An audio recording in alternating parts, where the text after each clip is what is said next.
एक नौजवान का वाकया स्टोरी आपको बयान करने जा रहा हूं।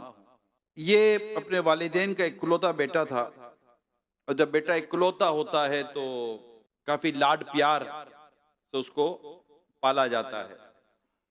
इसका भी कुछ ऐसा ही मामला हुआ था कि इसे भी काफी लाड प्यार से पाला गया। वक्त के साथ साथ वो बड़ा होता चला गया।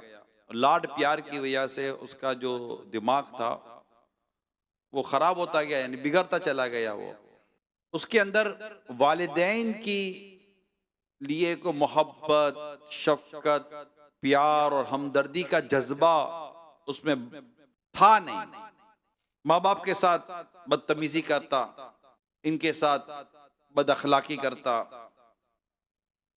उल्टे सीधे अल्फाज कहकर माँ बाप को तकलीफ पहुंचाता। एक वक्त आया कि वालिद साहब का इंतकाल हो गया, और इसी तरह बाप को तकलीफ देता देता देता रहा। आखिर कभी बाप से इसने माफी ना मांगी, और वालिद साहब एक दिन दुनिया से रुखसत हो गए। अब माँ अकेली रह गई। वालिद की वफात के बाद भी इस नौजवान में कोई तब्दीली ना आई। वो जैसा था वैसा ही रहा, बदतमीज का बदतमीज, बद अखलाक का बद अखलाक, बेबाक था। माँ बाप के साथ तो बदतमीजी करता था, बाप के जाने के बाद अब माँ के साथ भी वो बदतमीजी, बद अखलाकी, तू तड़ा, अबे तबे से बातें करता।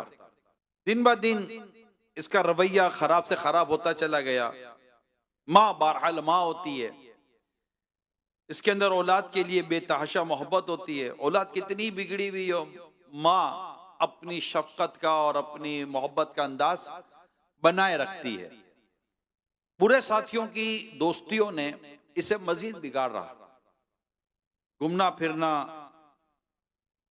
उल्टी सीधी दोस्तों की हरकतें करना, ये इसकी प्रैक्टिस थी। माँ इसको मना करती। माँ को अच्छी तरह मालूम था कि बुरे साथियों की वजह से ये मजीद बिगड़ेगा, ये मजीद खराब हो जाएगा। वैसे ही इसका दिमाग है ही इस तरह का। माँ के लाख समझाने के बावजूद भी इसके अंदर कोई तब्दीली ना आई, और उल्टा ये माँ पर चढ़ाई कर देता, उल्टा सीधा बोलना शुरू कर देता। एक दिन माँ ने भी इसको खत्ती लिख दिया कि अब भी वक्त है, सुधर जा, मैं तुझे समझा रही हूं, सीधे रास्ते पर चल। अगर तूने अपने आप को ना बदला तो मैं अपने बड़े भाई के कहकर तुझे फिर अदब सिखलाऊंगी, यानी अब मैं तेरी शिकायत करूंगी, इन्वॉल्व करना पड़ेगा किसी ना किसी को तेरे मामले में। अब इस धमकी का भी इसको कोई असर वसर हुआ नहीं कि मामू भी क्या बिगाड़ लेगा मेरा। उसने और मजीद उल्टा सीधा बोलना शुरू किया,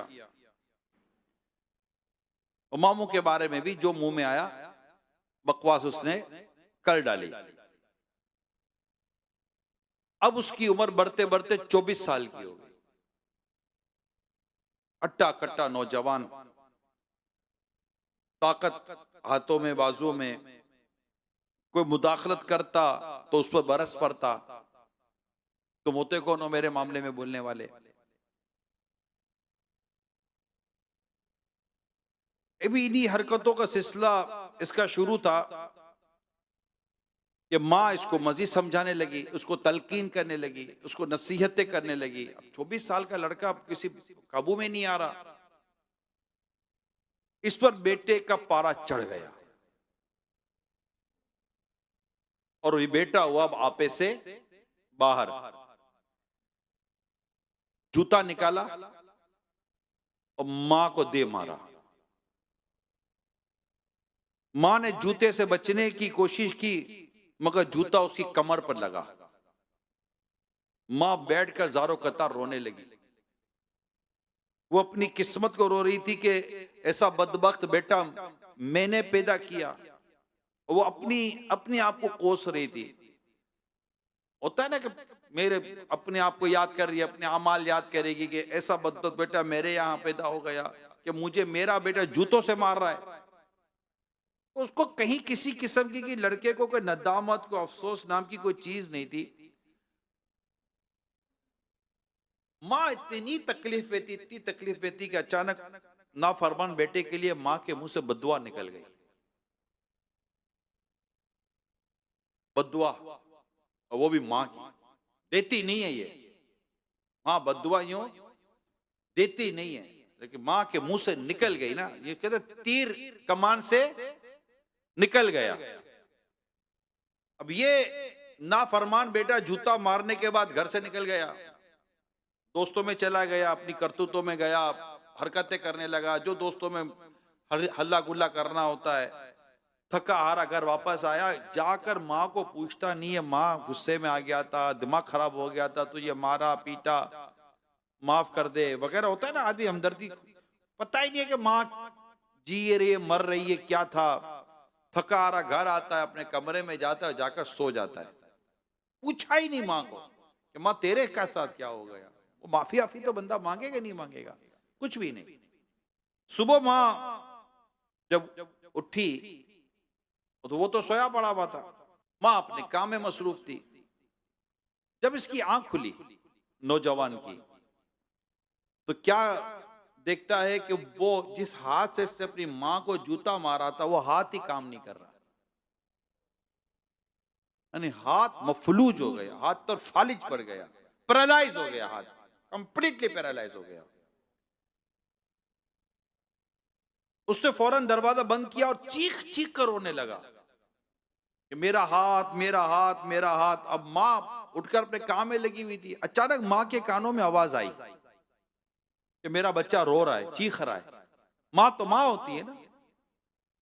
मां जल्दी से कमरे की तरफ दौड़ी, दरवाजा खोला तो देखा तो बच्चा तो बिल्कुल उल्टा पड़ा हुआ है, 24 साल का नौजवान है, हाथ उसका काम नहीं कर रहा, मुड़ चुका है, फालिज लग गया है, चीख रहा है, रो रहा है, चिल्ला रहा है। अब मां क्या करती, मां ताना नहीं दे रही, मां ताना नहीं दे रही, देखा कुछ भी नहीं कर रही, ये मां होती है। मां आती है, बेटे को उठाती है, सीने से लगाती है, बेटा रो रहा, मां भी रो रही है। और बच्चा अब कह रहा है कि मां जिस हाथ से तुझे मारा था ना वो हाथ अब मेरा काम नहीं कर रहा, अब मैं क्या करूं।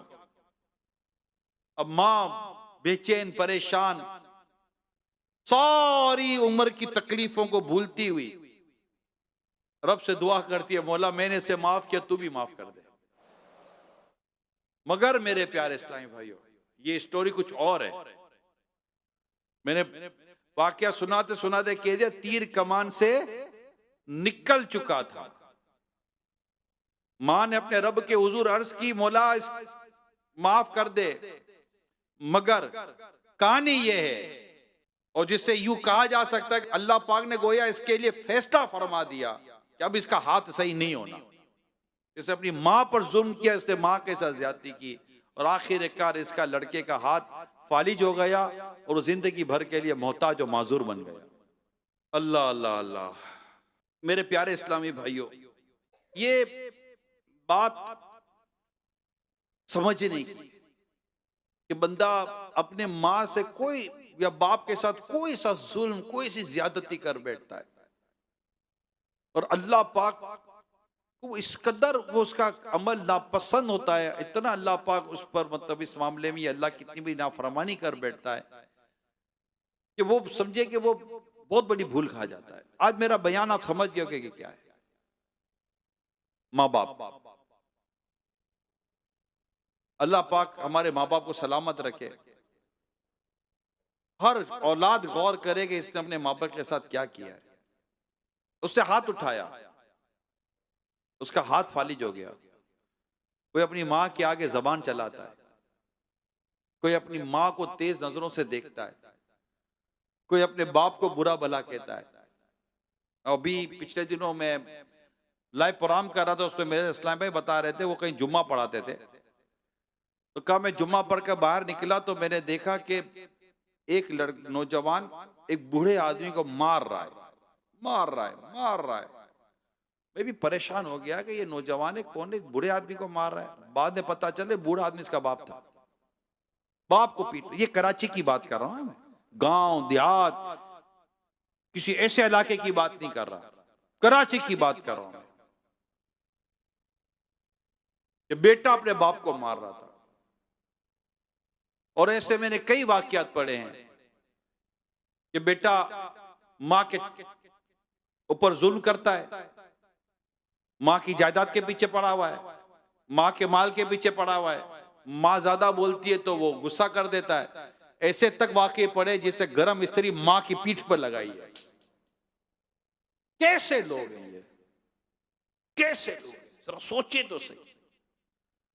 कोई माँ बाप के लिए कोई रहम, कोई माँ बाप के लिए कोई इज्जत, कोई माँ बाप की कोई अहमियत है या नहीं है? मेरे प्यारे इस्लामी भाइयों, जब माँ बाप बूढ़े हो जाए ना, इनके आगे उफ तक कहने की इजाजत नहीं है। यानी कोई ऐसा जुमला जिससे माँ बाप को तकलीफ पहुंचे। क्या है, क्या पीछे पड़ गई है? हमारे यहाँ तो बीबी, मैं ये कह सकता हूं कि हर तरफ ऐसा माहौल नहीं है कि इज्जत वाला, लेकिन फिर भी हमारी सोसाइटी में, हमारे कल्चर में अभी कुछ ना कुछ माँ बाप के ताल्लुक से कहीं ना कहीं को रिस्पेक्ट वाला माहौल मिलता है। लेकिन अगर आप मुल्क से बाहर वेस्टर्न कंट्री में जाए, you old man, you old women, उठाकर फेंक देते माँ बाप को, उठाकर फेंक देते, चाहिए नहीं माँ बाप। क्या हो गया? माँ बाप ने कभी उठाकर फेंका है आपको? वो पहली खांसी जो हमें बचपन में हुई थी, मां कितनी तड़पी होगी। वो पहला बुखार जब हमें था, बाप कितना बेचैन हुआ था। वो ऑफिस से आते हुए, काम से आते हुए, पहला फल जो बाप ने देखा था, उसको बेटा याद आया होगा। आज अपने बेटे के लिए मैं आम लेके जाऊंगा, आज अपने बेटे के लिए सेब लेके जाऊंगा। याद है मैं बाप ने बिठाकर केले के छिलके उतारकर हमको खिलाने की कोशिश की, तो हम भाग गए थे और बाप पीछे भागा था हमें खिलाने के लिए। बाप घुटनों के बल चल चल कर आता था हमारे पास। कभी कोई याद है या नहीं है? भूल गए हो? कभी याद है कि माँ ने अंडा बना कर दिया था, कहा था माँ मुझे ये अंडा नहीं खाना, मुझे ये अंडा नहीं खाना, तो माँ ने कहा बेटा सब्र कर, तेरे को दूसरा अंडा बना देती हूँ। याद है या नहीं है कोई सी बात? मुझे शरबत नहीं पीना। आज भी इफ्तार के वक्त भी बच्चा जिद करता है, माँ 4-4 किस्म के शरबत बना कर देती है। आज की बात करो, आज 24वां रोजा है। आज भी कितने बाप होंगे जो इस बात पर तड़प रहे होंगे कि मेरे बेटों के लिए ईद के लिए पैसे नहीं है, ईद के कपड़े दिला दो मैं उनको।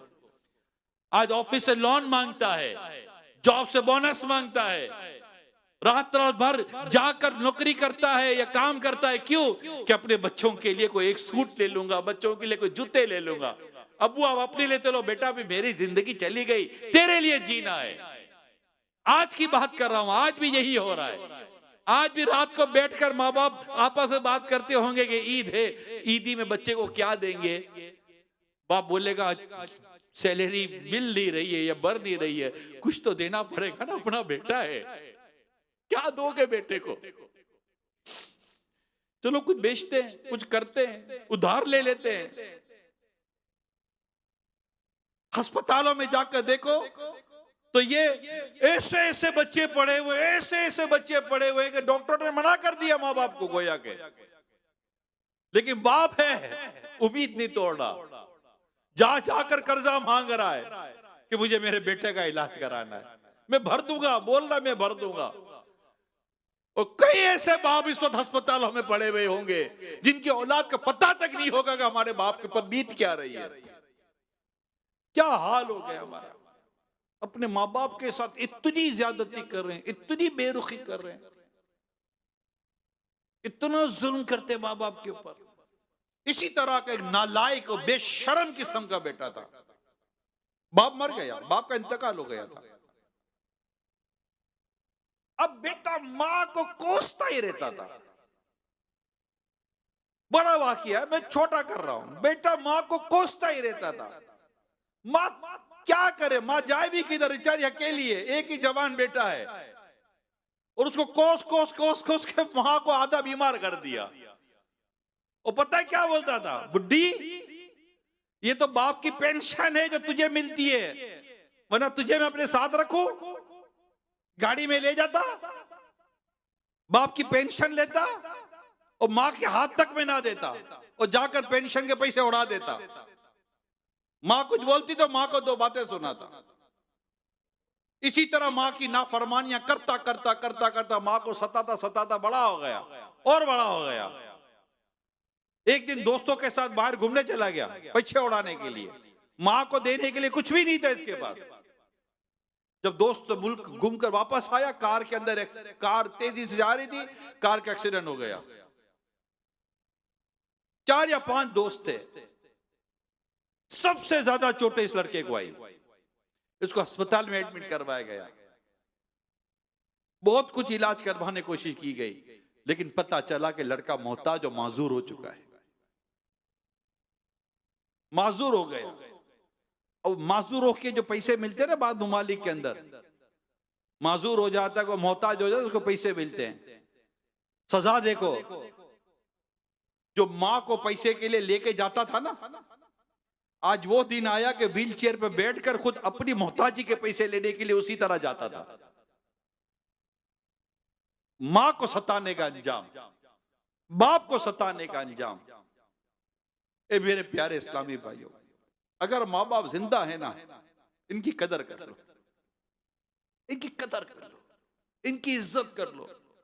इनको एक बार ये कहते हैं ना, वाली साहब को लेकर बैठकर एक बार बैठे, अबू बैठे, अबू बैठो, आप अब बोलो बेटा क्या बात है, पैसे चाहिए? नहीं अबू आज पैसे नहीं चाहिए। कोई काम है? नहीं अबू कोई काम नहीं है। कहीं जाना है? नहीं अबू कहीं नहीं जाना। बेटा खैरियत? क्या बात है? कदमों में बैठे आप बाप के, घुटनों पर हाथ है बाप के, बाप के मुंह पर एक नजर शफकत की देखो, और बाप को बोल अबू आज जी कर रहा है, किस चीज का? आपका शुक्रिया अदा कर लेगा। अबू जज़ाकल्लाह, Abu thank you, you are great, आपने हमें पाला पोसा बड़ा किया, कितनी तकलीफ उठाई अबू आपने, मैं आपका शुक्रिया। क्या कब्र पे जाके ही बाप का शुक्रिया अदा करोगे यार? जीते जी नहीं कर सकते क्या?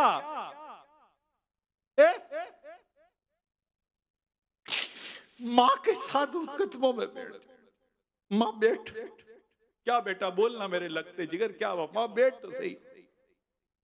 माँ बोले कि बेटा बोल, माँ तू बहुत अच्छी है, आप बहुत अच्छी हो, मैंने आज तक आपको बहुत सताया है माँ, मेरे हाथ जुड़े हुए माँ मुझे माफ कर देना। मुझे पता चला है कि अगर माँ नाराज हो तो मरते वक्त कलीमा नसीब नहीं होता, कलमा पढ़ नहीं सकता बच्चा जब तक माँ नाराज हो। माँ तुम मुझसे नाराज मत होना, आप राजी हो जाओ मुझसे, मेरे जितनी आपकी नाफरमानियां की है माँ मुझे माफ कर दो। फिर माफी मांगे कहना माँ आप बहुत अच्छी हो। जब मैं बचपन में बिस्तर में पेशाब करता था ना, माँ आप मुझे मेरे गीले पर सोकर मुझे सूखे पर सुला देती थी। रात रात भर जागकर माँ आपने मुझे दूध पिलाया है, और अब्बू को भी नहीं उठने देती थी, इस बेचारे की सुबह जॉब है। रात रात भर मुझे दूध पिलाती थी, सुबह मेरे अब्बू को नाश्ता देती थी। माँ आपकी कोई सैलरी नहीं है, आपका कोई बोनस नहीं है, आपका कोई अलाउंस नहीं है, और जिस दिन ईद के दिन सब छुट्टियां करते, माँ सबसे ज्यादा मेहनत तुमने की है, सबसे ज्यादा काम मेरी माँ आपने किया है। और जब मेरे दूसरे भाई बहन आए ना माँ, तब भी आपकी ये आप ही हो माँ, ये आप ही हो, कोई ये ना कर सके कि मेरे दूसरे भाई बहन भी आए, मगर माँ आपकी शफकत और मोहब्बत का दरिया इतना बड़ा था कि मेरी ना मोहब्बत भी कभी ना आई, और मोहब्बत भाई बहनों को भी तुम बांटती रही। माँ तेरी शफकत का दामन बहुत बड़ा है। जब मेरे पास नए कपड़े नहीं होते तो माँ आप ही ने अब्बू से सिफारिश की थी ना, मुझे नई घड़ी चाहिए थी, माँ आप ही ने कहा था ना अब्बू को कि बेटी को घड़ी दिला दो। माँ मुझे माफ कर दे, मैं तेरी खिदमत नहीं कर सका। मेरी माँ दुनिया में नहीं है मेरे प्यारे इस्लामी भाइयों, मेरे वालिद साहब भी नहीं है। मुझे पता है माँ बाप का दुनिया से जाना क्या होता है। मेरी मुझे पालने पोसने वाली मेरी खाला थी मेरी, जिसको मम्मा कहते थे, वो भी नहीं है। मुझे पता है कि ये साया चला जाए तो आदमी कितना बेछत का हो जाता है। जिनके जिंदा है उनकी कदर कर लो, उनकी खिदमत कर लो। इंशाअल्लाह ताला दुनिया में भी करम हो जाएगा, अल्लाह ने चाहा तो आखिरत में भी करम होगा। आज आप सबसे मेरी दरखास्त है मेरे प्यारे इस्लामी भाइयों, जैसे ही बयान खत्म हो ना, जब आप उठे इशराक चाश की नमाज पढ़, जो भी आप उठे, मेरी दरखास्त है आपसे, क्या पता हम फिर उठ सके कि ना उठ सके, सबसे पहला काम आपने ये करना है। मेरी दरखास्त है आपसे, अगर आपके वालिदैन या दोनों में से कोई एक जिंदा है ना, मैसेज कर देना, सिर्फ इतना लिख देना, मुझे माफ कर दीजिए, बस सिर्फ इतना, मुझे माफ कर दीजिए, ये करके सो जाना। हो सकता है जवाब आएगा, खैरियत तो है बेटा, क्या हुआ था। ये फिर भी नहीं कहेगी कि तूने किस किस टाइम पर मेरे साथ क्या क्या बदतमीजी की थी। अब माफी मांगता है, और अगर कह भी देना तो फिर कह देना माफ कर देना। आज के बाद मेरी वजह से मेरे माँ बाप की आंखों में गम का आंसू नहीं आएगा, मैं अपने माँ बाप को तकलीफ नहीं दूंगा। एक नौजवान के बारे में मैं पढ़ रहा था, ये मौजू ऐसा, ये बड़ा जज्बाती कर देता है, ये मौजू वालिदैन का बड़ा जज्बाती कर देता है। मेरे कानों में आज तक मेरी माँ की आवाज गूंजती है, इमरान आ तो जरा दो बातें करनी है। मैं सही बताता हूं, मुझे मेरी खाला ने पाला था ना, मेरे वालिद साहब को नाश्ते में कुछ चीजें पसंद होती थी तो मैं कभी लेकर जाता था, और जब बैठ कर खाना खाता था मुझे वो वक्त याद है कि मेरे वालिद साहब कितने खुश होते थे कि आज मेरा बेटा मेरे लिए नाश्ता लाया। ये बड़ा जज्बाती मौजू है। तो वो नौजवान था, छोटी मोटी नौकरी करता था, जैसे ही उसके हाथ में कुछ पैसे आते ना, आकर टेबल पर रखता था और इसके वालिदैन पैसे उठाते थे, जितने कमा कर लाता था टेबल पर रख देता था। वालिद साहब टेबल से पैसे उठाते थे। कहां से उठाते थे? टेबल से पैसे उठाते थे। कहता है कि मैं यूं नहीं देता था, अगर मैं यूं दूंगा तो मेरे बाप को मेरे आगे हाथ फैलाना पड़ेगा। बात समझ रहे ना? अगर मैं यूं दूंगा तो मेरे वालिद साहब को मेरे आगे यूं हाथ फैलाना पड़ेगा। ये मुझे पसंद नहीं है कि मेरा बाप मेरे आगे हाथ फैलाए। मैं मांग मांग कर बड़ा हुआ हूं, मेरा बाप मेरे आगे हाथ क्यों फैलाए। मैं जाकर यूं टेबल पर रखता था, मेरे वालिद साहब पैसे उठा लेते थे। पैसे उठा के मेरे वालिद साहब मुझे दुआ देते थे, या अल्लाह मेरे बेटे को कुरान का इल्म अता फरमा। मेरे वालिद साहब एक ही दुआ करते थे, इसको कुरान का इल्म अता फरमा, इसको कुरान का आलिम बना दे। बेटा कहता है मैं रोजगार अपना छोटी मोटी जो भी मुझे रोजगार मिल जाता था कमा कर लाता था। एक दिन रास्ते में मैं जा रहा था तो मेरी मुलाकात एक आलिम साहब से हो गई। वो फतवा दिया करते थे। मुझे देखकर कहा कि नौजवान क्या मसरूफियत है आपकी। तो मैंने बताया कि छोटा मोटा रोजगार है करता हूँ। कहा बेटा आया करो हफ्ते में एक दिन, हमसे कुछ सीख लिया करो। वो नौजवान कहता है मैं इनके पास जाना शुरू हुआ और मैं सीखता, तो देखते देखते उसके अंदर चूंकि एक सीखने की ख्वाहिश थी तो बहुत जल्दी वो सीखना शुरू हो गया और ज़हीद तालिब इल्म बन गया।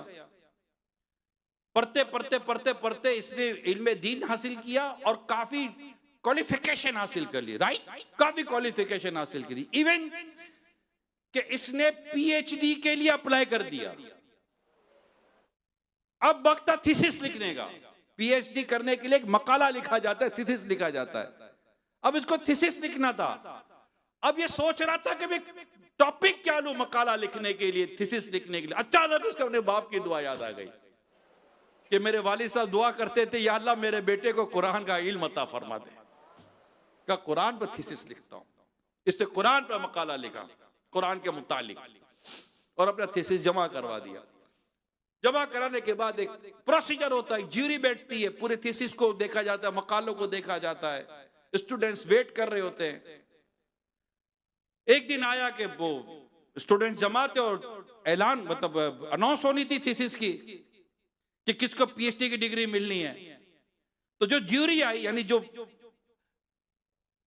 एग्जाम लेने वाले टीचर आए, यूं समझिए आप, जिन्होंने डिसीजन लेना था, उनमें वो शख्स भी था जिससे इससे पहले इल्म दीन हासिल किया था। वो देखकर हैरान हो गए कि ज्यूरी में ये शामिल है। उसने सारी जब रिपोर्ट्स पढ़ी तो वो फर्स्ट मैन जिससे इन्होंने इल्म दीन सीखा था, वो खड़े होते हैं, नौजवान के कंधे पर हाथ रखते हैं और कहा, पहली बार में मैं समझ गया था कि ये नौजवान कुछ बनेगा। और आज ज्यूरी फैसला करती है कि हम इसे इस्लामिक स्कॉलर की पीएचडी, और जो मकाला इन्होंने लिखा, मकाला हमारे यहाँ अप्रूव हो गया है और इसे पीएचडी की डिग्री हम दे रहे हैं। ये सुनते उसने रोना शुरू किया, नौजवान ने। ये सुनते ही उस नौजवान ने रोना शुरू किया। तो जो साथ के लोग थे वो कहने लगे कि बरखुरदार, ये तो खुशी की बात है, हम खुश हो रहे हैं आपके पीएचडी स्कॉलर बनने पर, पीएचडी हासिल करने पर, आप रो रहे हो। कहने लगा, रो इसलिए रहा हूं कि आज मुझे मेरे बाप की याद आ गई। क्या खैरियत? तो इसे सारा वाकया सुनाया। का बस वे जब भी मेरे वालिद साहब के हाथ में पैसे देता, मेरे वालिद साहब खुश हो जाते थे। बाप खुश होकर मुझे दुआ देता था, और दुआ ये होती थी, या अल्लाह मेरा बेटा कुरान मजीद का आलिम बन जाए। उस्ताद साहब, आज मैं अल्लाह पाक ने मेरे वालिद की दुआ कबूल कर ली और मैंने इस पर मकाला लिखा, और आज मेरे बाप वालिद की दुआ की बरकत है कि आज मुझे इस मौजू पर पीएचडी डिग्री मिली है। वालिद साहब की खिदमत, माँ की खिदमत, माँ की गमख्वारी, माँ की खैर ख्वाही। मैं आपको एक बात बताऊं, हजरत सैयदना अबू मूसा अशअरी रज़ी अल्लाह ताला अन्हु और हजरत सैयदना अबू आमिर रज़ी अल्लाह ताला अन्हु ने रसूल पाक सल्लल्लाहु अलैहि वसल्लम की खिदमत में हाजिर होकर अपने इस्लाम का ऐलान किया, इस्लाम कबूल किया। आपसे बेहत हुई तो आपने उनसे दरियात फरमाया, रसूल पाक सल्लल्लाहु अलैहि वसल्लम, सुनिएगा, तुम्हारे काफिले में एक औरत थी जिसे फुला नाम से पुकारा जाता है, उसका क्या हाल है? तुम्हारे काफिले में एक औरत थी जिसका नाम फुला था, उसका क्या हाल है? उन्होंने अर्ज की, हमने उस खातून को उसके खानदान वालों में छोड़ दिया।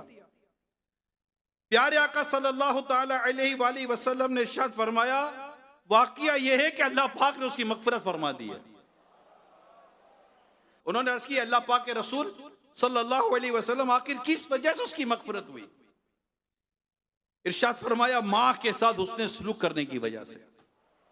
फिर इरशाद फरमाया, अब सुनिए, इसकी मां बहुत बूढ़ी थी, इसकी मां बहुत बूढ़ी थी।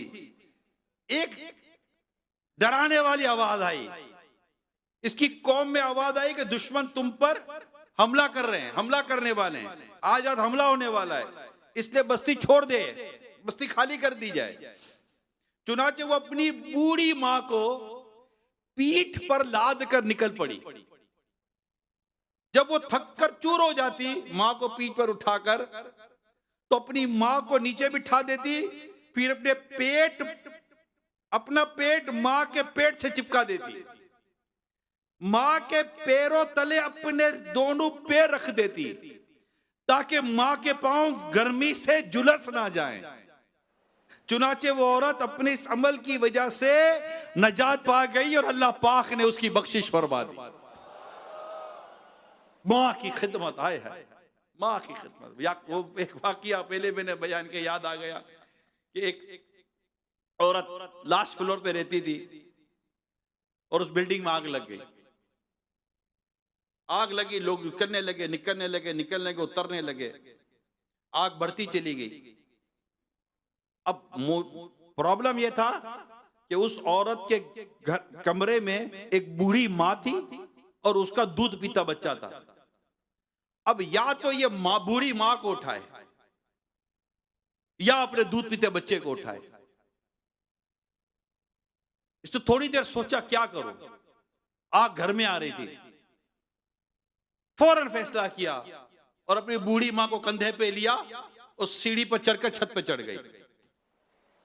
भागी, चटपट भागी, मां को बचाना है, और छत पर जाकर कोने में जाकर बैठ गई। अचानक बेटा याद आ गया। अब उसने फूट फूट कर रोना शुरू किया, फूट फूट कर रोना शुरू किया कि मेरा बेटा तो अब जलकर राख हो गया होगा। रो ही रही थी कि अचानक उसके बेटे के रोने की आवाज आ गई। हुआ क्या था? हुआ यह था कि जैसे ही अपनी बूढ़ी मां को लेकर छत पर भागी, फायर ब्रिगेड का अमला सीढ़ी लगाकर उसके घर की गैलरी तक पहुंच चुका था। वहां यहां अपनी मां को लेकर छत पर भागी और यहां पर फायर ब्रिगेड का आदमी घर में जाकर इसके बच्चे को उठा रहा है। किताब में लिखा है कि इसने अपनी मां को बचाया, अल्लाह पाक ने मां के सदके में इसके बच्चे को बचा लिया। ये है मां बाप, ये है मां बाप। अल्लाह पाक हमें मां बाप का इताअत गुजार और फरमा बरदार बनाए और अल्लाह पाक हमें इनकी खिदमत करने की तौफीक अता फरमाए। और हमें बस अल्लाह पाक कभी ऐसा ना हो कि हमारे माँ बाप हमसे नाराज हो। हमने जिंदगी में बहुत सारी बेअमलियां की होंगी, एक बेअमली माँ बाप के साथ नाफरमानी भी है। अल्लाह पाक हमारे माँ बाप की जो जितनी हमने नाफरमानियां की हैं, हम अल्लाह पाक से भी माफी मांगे और उसके प्यारे हबीब सल्लल्लाहु ताला अलैहि वसल्लम का वास्ता भी दें। आपको चंद हदीसें सुना देता हूं कि अल्लाह पाक के आखिरी नबी सल्लल्लाहु अलैहि वसल्लम ने इरशाद फरमाया, आपसे सवाल किया किसी ने कि अल्लाह के नजदीक सबसे पसंदीदा अमल कौन सा है? फरमाया वक्त पर नमाज पढ़ना। मैंने अर्ज किया फिर कौन सा? फरमाया वालिदैन के साथ अच्छा सलूक करना। एक और हदीस सुनिए। एक रिवायत में है कि एक शख्स ने रसूल पाक सल्लल्लाहु अलैहि वसल्लम की खिदमत में हाजिर होकर अर्ज किया, या रसूल अल्लाह सल्लल्लाहु अलैहि वसल्लम, मैं आपके हाथ पर हिजरत की बैत करने के लिए अपने वालिदैन को रोता हुआ छोड़ आया हूं। तो प्यारे आका सल्लल्लाहु अलैहि वसल्लम ने फरमाया, इनकी तरफ लौट जाओ और इन्हें इसी तरह हंसाओ जिस तरह इन्हें रुलाया था। माँ बाप पता है कितने करीम होते हैं, माँ बाप इतने करीम होते हैं। ये रिवायत का मैं पूरा मजमून अर्ज कर रहा हूं, पूरी रिवायत का एक मजमून अर्ज कर रहा हूं कि कुछ लोग जहन्नम की आग में जल रहे होंगे। रसूल पाक सल्लल्लाहु अलैहि वसल्लम इनकी तरफ जाएंगे कि इन्हें जहन्नम की आग से निकाला जाए। वो ईमान पर दुनिया से रुखसत हुए होंगे, बारगाह इलाही में अर्ज करेंगे कि मौला इन्हें भी। तो इरशाद होगा कि इन्होंने अपने माँ बाप को सताया है, इनको कैसे माफ किया जाएगा? तो प्यारे आका सल्लल्लाहु अलैहि वसल्लम इनके माँ बाप की तरफ तशरीफ ले जाएंगे और माँ बाप से इरशाद फरमाएंगे कि अपने बेटों को माफ कर दें।